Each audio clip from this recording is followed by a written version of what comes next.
Hello, draugi! Atkal Madars, saulainās Benidormas. Tā, forši, laiciņš kruts. Gribēju par tādu lietu pastāstīt, kā par grāmatu lasīšanu. Daudz par to runā, daudz jālasa grāmatas, ja.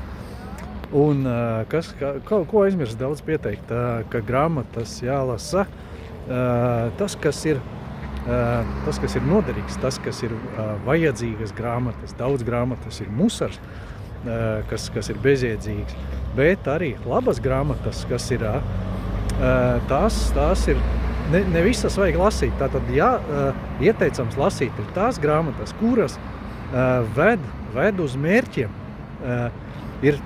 Tātad atkal ir uzstādīts mērķis mums, ja, katram savs, uz ko iet, un pietrūkst kaut kādas faktiski zināšanas, lai to mērķi sasniegt.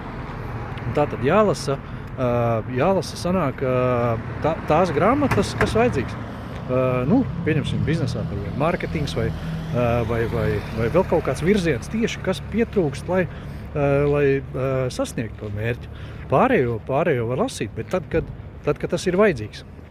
Lai mūsu prāts nebūtu labo, gudro zināšanu glabāt tavu vienkāršu kapsētu, ja, kad viņas tur paliek un bezjēdzīgs. Viņas ir labas, bet tas nenoder, ja.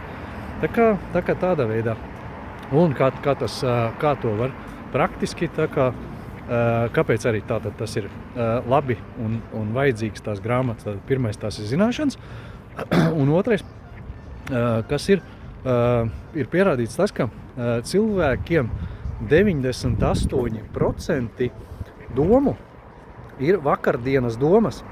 Un kas notiek tātad, lasot grāmatas, mēs iegūstam to jauno vajadzīgo informāciju, un mūsu domas jau vakar, tātad šodien izlasām grāmatu, rītdienas domas mums jau būs par atšķaidīts jau tātad ar labām zināšanām, un tās domas uzlabojas. Un tā ar katru dienu arvien labāk. To var iedomāties tā, ka paņem glāzi ar netīru ūdeni, ja, tādu netīru šķidrumu, un lejam iekšā tur tīru šķidrumu, tādu tīru ūdeni no krūzes, ja. Turpinam liet, un tā glāze pēc laiciņa ilgāk vai ātrāk, vai cik ātri lies, ja, tas ūdens attīrīsies.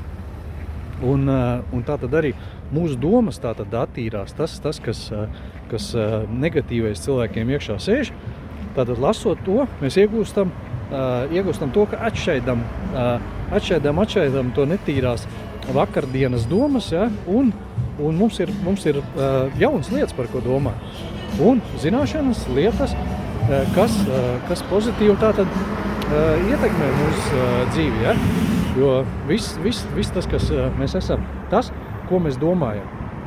Ja? Visas problēmas, viss, kas rodās, kāpēc cilvēki daudz ko nesasniedz, nevar sasniegt, tāpēc, ka domā sūdus reāli. Ja?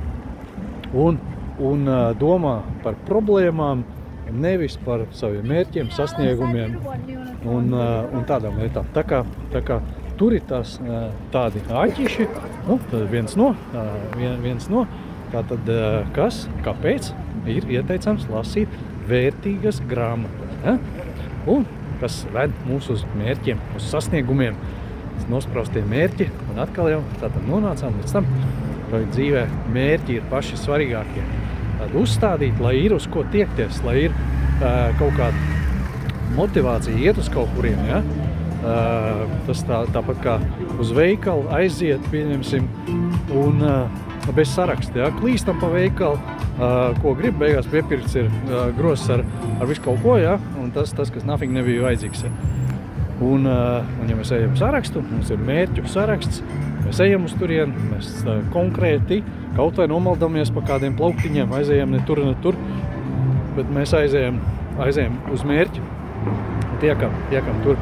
Un tāds arī dzīvē notiekās. Tā kā kaut kā prāta, draugi, tāds mazais lifehacks, mazais padoms un kaut kā tā. Tā kā esmu šeit un tādā veidā. tad man ir YouTube kanāls superterapija.com, un tur arī ir daži vērtīgi video, ko var paskatīties, un kādi lifehacki, ko pieņemt, paņemt sev dzīvē kaut ko noderīgu. Nu tagad tā, čau, pagaidām!